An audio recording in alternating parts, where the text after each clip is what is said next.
Krásné dopoledne, vážení přátelé, vítám vás u dnešního vysílání. Dnešními tématy budou světla na obloze, pyramidy a zapomenutá technologie v Indii. A samozřejmě nakonec si dáme i předpověď lunárního kalendáře a nějakou nabídku z našeho e-shopu. Pojďme na to.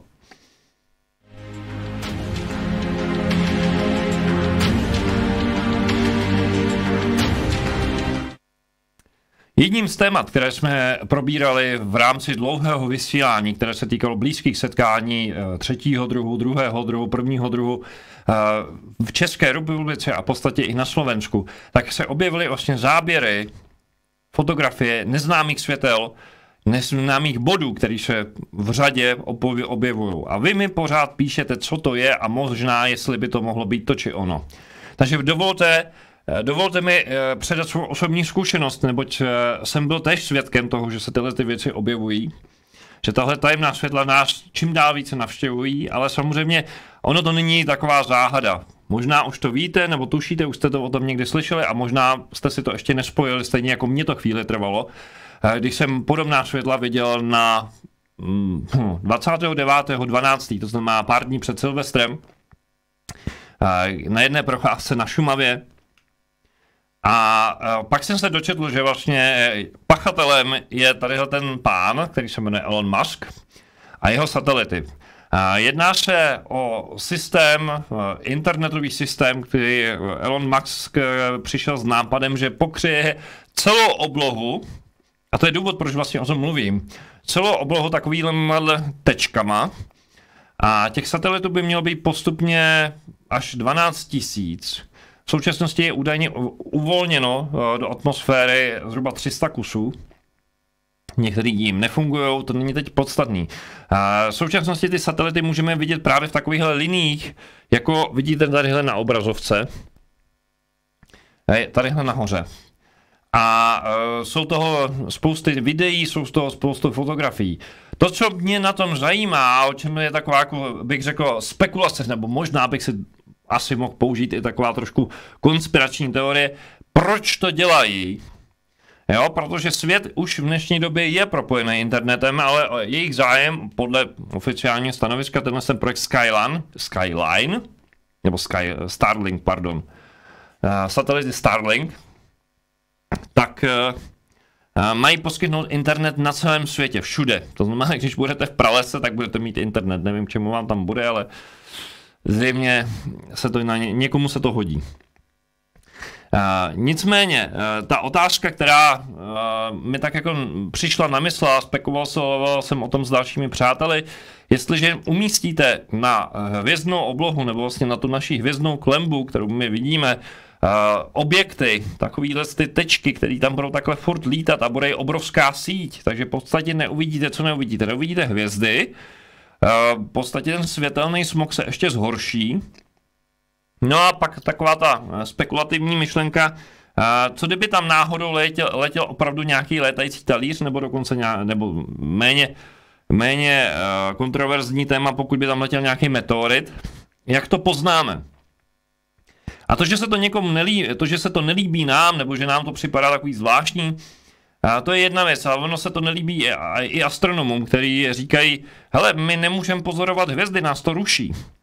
A Elon Musk na to prý odpověděl, že to je jenom počáteční fáze, že až ty satelity se umístí na své finální pozice, protože oni teď to nějak testují, tak že prý nebudou vidět. A že pokud by byli vidět, tak to začnou nějakým způsobem řešit.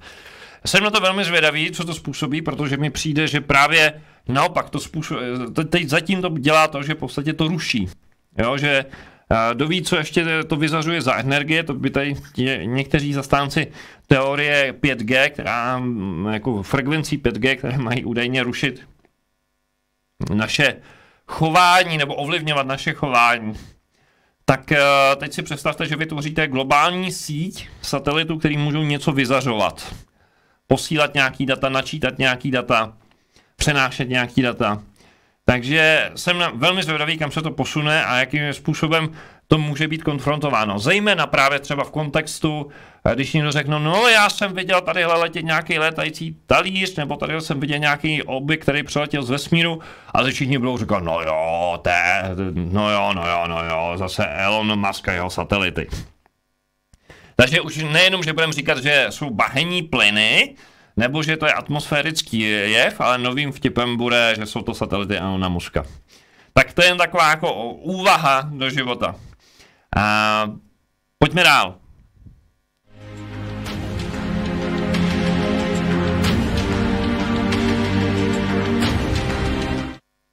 Dalším tématem, o kterých se s vámi chci podělit, jsou pyramidy.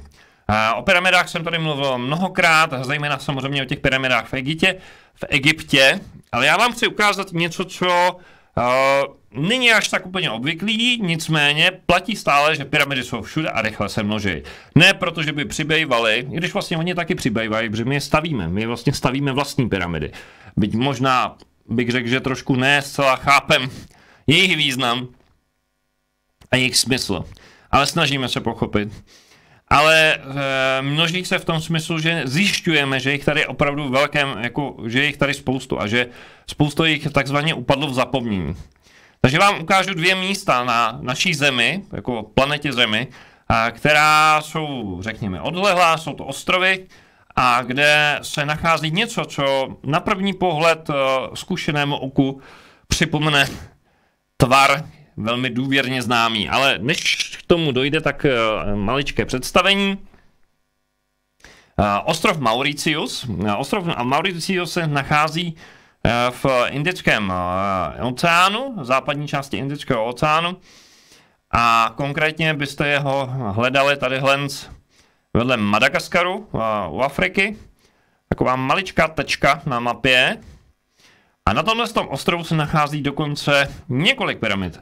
A tohle místo je typické tím, že zde žijí velmi milí lidé a že je tady náboženství, primárním náboženstvím je tu hinduismus, což zmiňuji zejména proto, že o hinduismu tak jako tuším, že má cosi společného s bohy a obry, což je na samostatné téma na někdy jindy, ale jenom si to, když tak dejte někdo do škatulky, že když se mluví o hinduismu, tak by se dalo mluvit právě o náboženství, který nějakým způsobem má provázáno,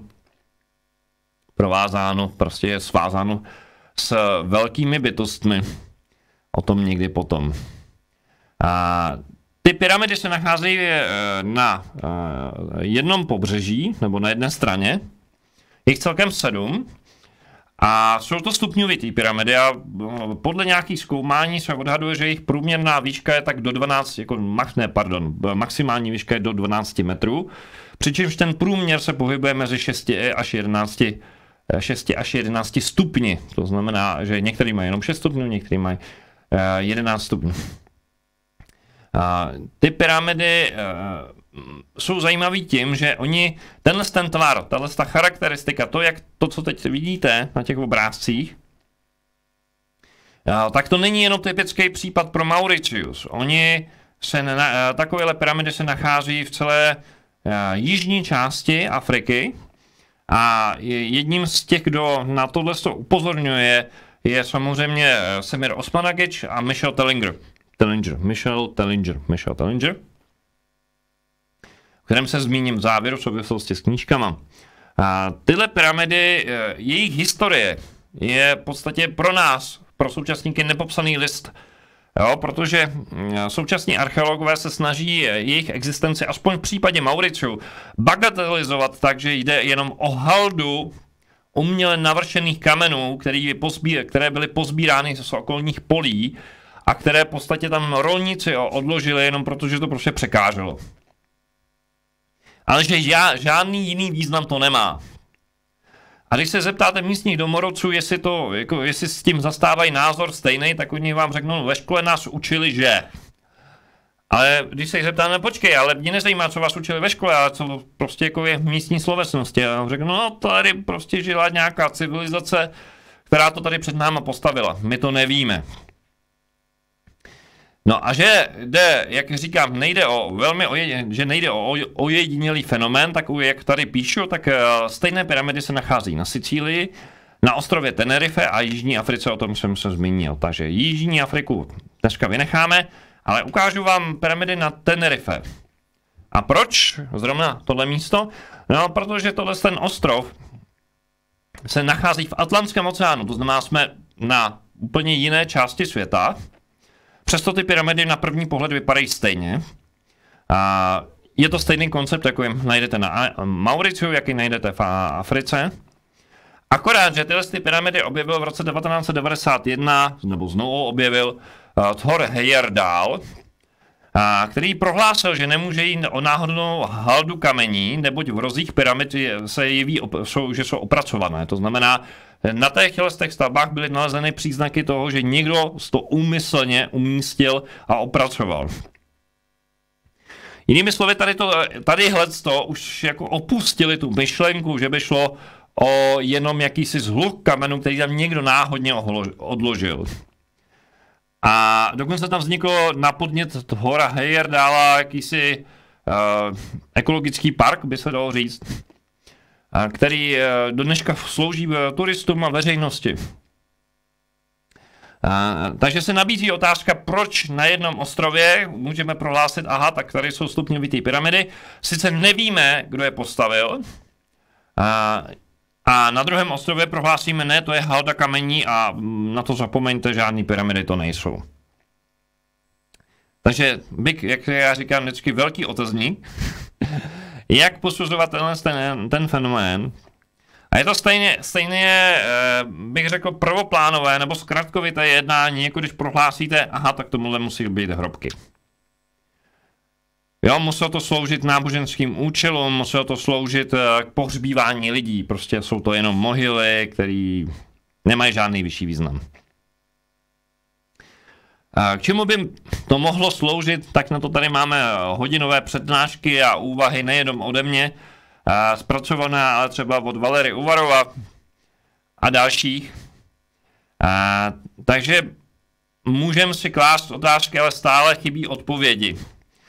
Když byste se zkusili jako zadívat víc do hloubky k těm pyramidám, tak se dozvíte různý absurdity, jako že to není starý ani 500 let, nebo že to není ani starý 1000 letí, že jsou to, jak jsem říkal, že jsou to jenom nějaký haldy kamenů, který bez ladu a skladu.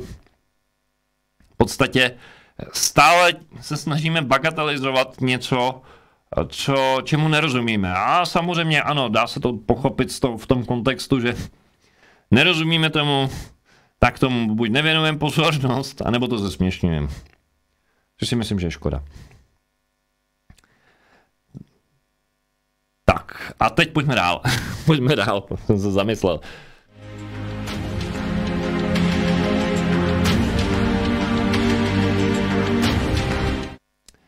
Dalším tématem jsou zapomenuté technologie.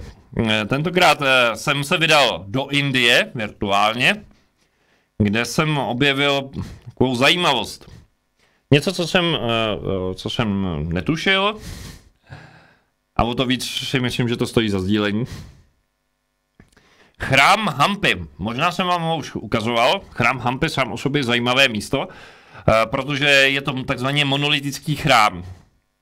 Jedna z věcí, která mě fascinuje na Indii, a to jako podtrhávám z několika vykřičníky, že je to místo, kde najdete největší koncentraci staveb, které byly postaveny takzvaně monolitickým způsobem. To znamená, nejde o skládaný kameny, i kdyby ty kameny byly skládaný takovou tou technikou, jakože tam nejsou pomalu vidět ty spáry a že tam ani není pomalu vidět, jako jak to tam poskládali a že to různě tak jako zaklesnutý, není tam žádná malta.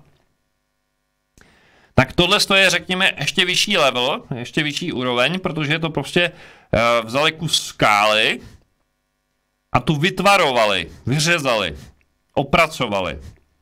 A ten chrám v podstatě jakoby vyrostl ze země. Možná to tak dokonce bylo. Jedna z věcí, kterou jsem vám určitě ukazoval, je ten vůz, který mě fascinuje tím, že ty kola se ještě donedávna točila. Teoreticky by ten vůz dokonce mohl jezdit.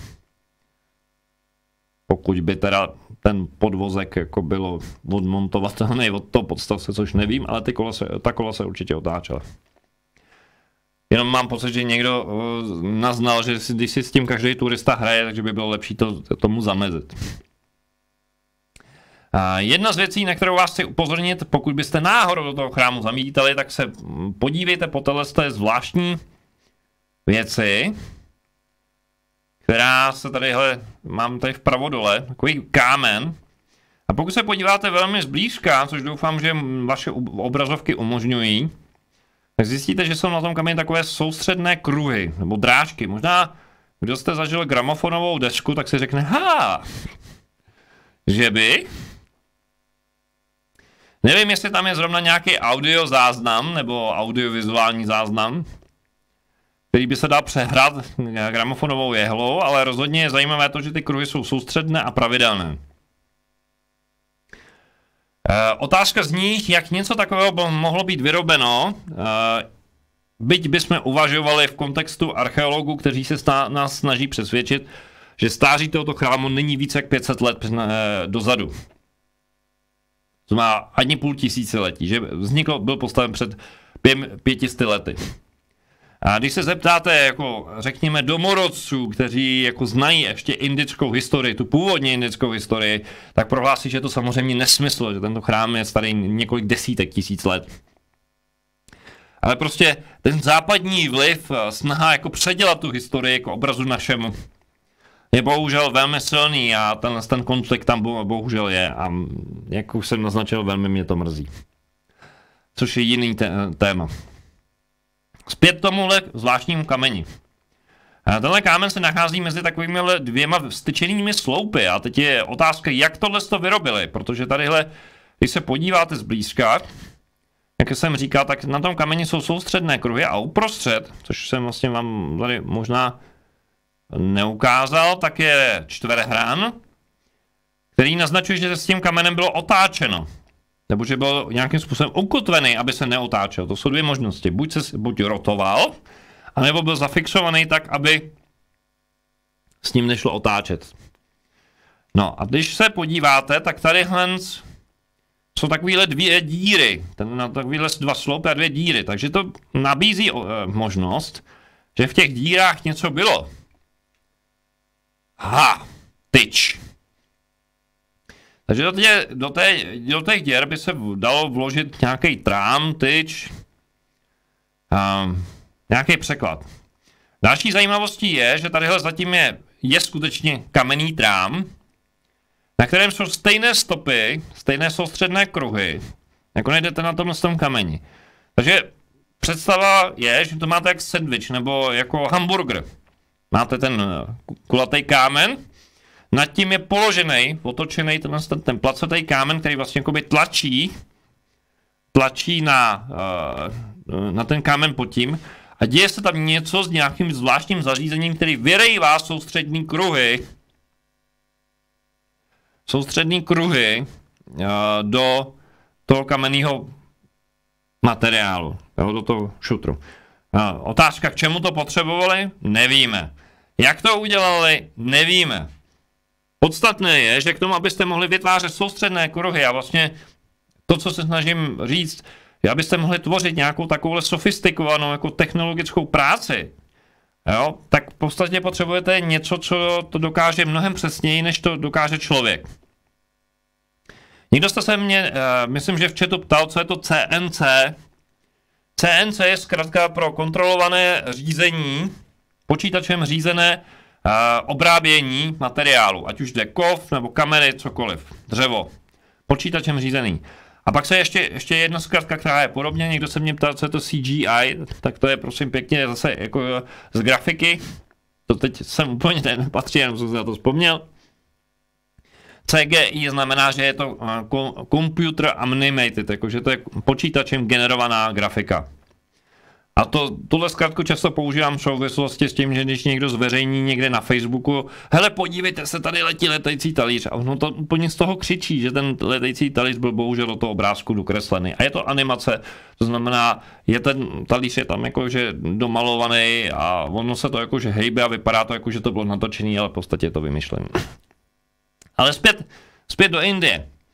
Když se na to podíváte, tak samozřejmě si můžete položit otázku, dobře, pokud by to bylo vyrobeno nějakou technologií a pokud víme, že ten kámen vznikl v dávné minulosti, tak je tady něco dalšího, o čem můžeme říct, že jako má určité kvality, že muselo jít o technologické opracování, to znamená něco, co nelze stvořit lidskýma rukama jenom tím, že vezmete dláto a kladivo. Takových věcí samozřejmě Indie plná. Jo? Počínaje tím, co jsem vám ukazoval, ty zvláštní studny nebo nádrže na vodu, že jsou takovýhle krásně poskládané schůdky. Prostě mně to přijde, kdyby to bylo vytištěné. A ono je to poskládané z kamenu. Ale velmi přesně a velmi precizně. Samozřejmě za zmínku stojí i ten, nebo znovu připomenutí, stojí i samotný chrám, který je vyrobený způsobem, který mě naprosto fascinuje. Jedna z věcí, která z těch fotografií není nikdy tak jako zjevná, ale ve většině chrámů, abych řekl, mám pocit, že to téměř jako limitně 100%, stejně jako v pyramidách platí, že když vstoupíte do toho prostoru a vlastně dotknete se nebo ťuknete na některý z těch sloupů, tak to všechno rezonuje. Je to vyladěný na nějaké frekvence a v podstatě jako můžete si na to zahrát. Někdo na to zkoušel zahrát nějakou nebo prostě nějakou klasiku. Klasiku myšlenou klasické hudby. A ono to by to i šlo. Ale samozřejmě mám za to, že to k tomu nebylo určeno. Že to nebylo jako, že by tam chodili muzikanti a vyťukávali si tam nějaký rytmy. Nebo melodie. Ale že zjevně ten chrám měl nějaký účel, který využíval principu akustiky. Jako akustické mechaniky nebo něco takového, že v podstatě jste to rozvibrovali na určitou frekvenci a když jste jako člověk do toho vstoupil, tak mu to mohlo pomáhat jako ke změně stavu vědomí. Prostě manipulovat to se stavy vědomí. Můj odhad, nejsem si jist. Takže to je tolik úvada o technologiích, o zapomenutých technologiích ve staré Indii. Určitě se k tomuhle tématu několikrát budeme vracet, protože takovýchhle věcí se po Indii nachází obrovské množství.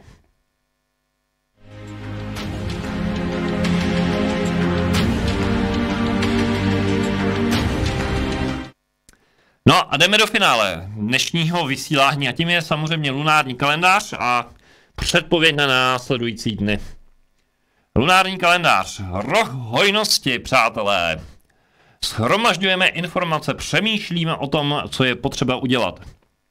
A do svých životů přitahujeme vše nezbytné pro realizaci svých snů. To se mi líbí, protože já rád sním a rád měním sny ve skutečnost.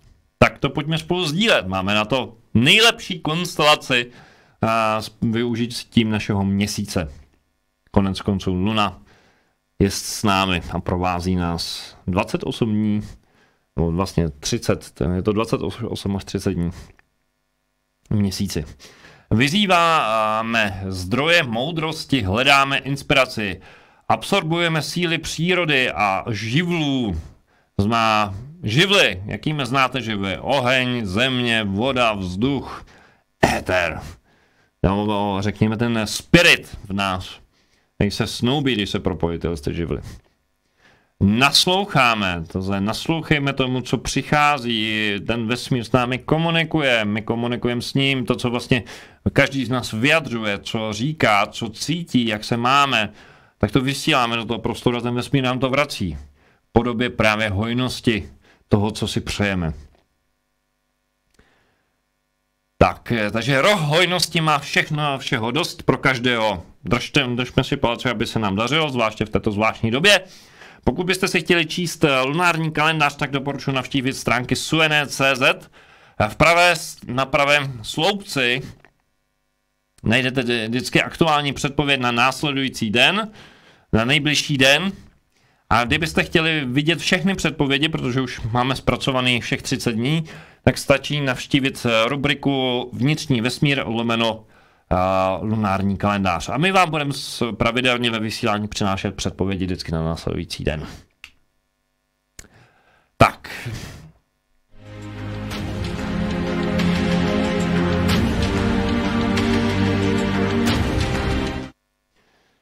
No, co dneska nabízí náš e-shop? No, e-shop má spoustu knížek a spoustu šperků pro vás, dokonce tady můžu ukázat.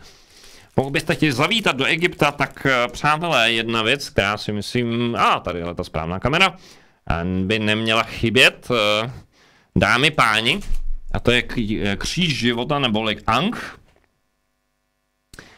A dovolte mi nabídnout vám tyhle tituly, protože si myslím, že už se souvisí s tím, co jsem vám dneska vyprávěl. Tajemství ztracených civilizací je určitě, bych řekl, velmi hodnotné téma, zejména od Filipa Kopence, protože je tady zjevně, máme, jak říká Graham Hancock, my máme ztrátu paměti. Naše civilizace současná si nepamatuje, co se dělo před 1000 lety, 1600 let dozadu se říká, že ještě si taky jako víceméně pamatujeme v hrubých obrysech, ale pak už jsou tam mlvy a nemáme vlastně ponětí, co se tam událo a snažíme se to ohybat, jak si poněkud přetvářet, tak aby se to líbilo do našeho, aby to tak jako nerušilo. Aby to nerušilo představy o tom, že my jsme ty nejlepší. Další knížka, která určitě stojí za pozornost, jsou Nové důkazy o Atlantidě. O civilizaci, o kterých se tady všichni tak plus minus bavíme a říkáme si, hele, ten ostrov někde v Atlantickém oceáně, že mě taky fascinuje, jak se hledá Atlantida, jak ji hledají všude možně a pak se podíváte na mapu a zjistíte, že existuje něco jako Atlantický oceán. A pak zjistíte, že existuje něco jako Atlantida. A třetí titul, který si myslím, že se hodí do stejného ranku, tak jsou Ztracené dějiny lidstva. Nebo Zamlčované dějiny, jak mi tady napsáno jako podtitul. A když jsem mluvil o pyramidách, tak jsem zmínil mimo jiné Michela Tellingera. Doporučuji jeho 2 knihy, Tajná historie Anunnaků a Tajná historie Anunnaků 2. Z knížky Tajná historie Anunnaků jsem vám vyprávěl o Adamově kalendáři, najdete v historii vysílání. A Michel si myslím je velmi dobrý vypravěč a velmi dobrý v tom jako propojování informací, zejména pokud jde právě o tu Afriku a tu Jižní Afriku, vlastně o historii Jižní Afriky, o které i on zmiňuje, že je snaha je v podstatě jakoby zapomenout a předělat jako k tomu západnímu světu. Jinými slovy bagatelizovat a takovýhle věci nebudu s tím už se připomínat. No a samozřejmě můj oblíbený titul. Bez kterého by to nešlo, titul, který tento pátek bude slavit narozeniny, první rok na trhu. Takže počítám s tím, že na ranní vysílání se bude týkat primárně knížky Mimozemšťané a že vám třeba z toho něco přečtem. Dáme nějaký ukázky pro ty z vás, kteří třeba ještě si ji nekoupili. Což vám vřele doporučuju, protože máme na ní naprosto skvělý ohlasy a chodí čím dál víc recenzí a zpětných vazeb, jako je, že je to velmi čtivý a že se to čte jedním dechem a že se to povedlo, z což mám obrovskou radost a vždycky za to velice děkuju. Takže navštivte náš e-shop, knížek je tam zhruba ještě 400, poslední 400 kusů, takže využijte této jedinečné příležitosti. Přátelé, já vám moc děkuji za pozornost, já se s vámi loučím pro dnešní den a budu se těšit zase zítra v 9:30, že se potkáme tady ve studiu a budeme si povídat o nějakých dalších zajímavých tématech. Mějte se krásně, přeju vám hezký den, užijte si sluníčka, doufejme, a užijte si toho, že můžete meditovat, relaxovat. Mimochodem připravujeme pro vás speciální vstupy, které právě budou podporovat jogu, meditace, cvičení. Nechte se překvapit, mějte se fajn. Díky, že sledujete náš kanál Suene Universe. Budeme velmi rádi, když zůstanete s námi ve spojení. Dejte prosím našemu vysílání palec nahoru, klikněte na tlačítko odebírat a na zvoneček. Sdílejte nás prosím na sociálních sítích. Podpořte prosím naši práci trvalým příkazem na náš transparentní účet, alespoň 100 korun nebo 4 eura měsíčně. Navštivte naše stránky darujme.cz/Suené Universe a staňte se patrony některého z našich projektů. Svoji podporu můžete vyjádřit také tím, že nakoupíte zboží v našem e-shopu na adrese e-shop.suené.cz.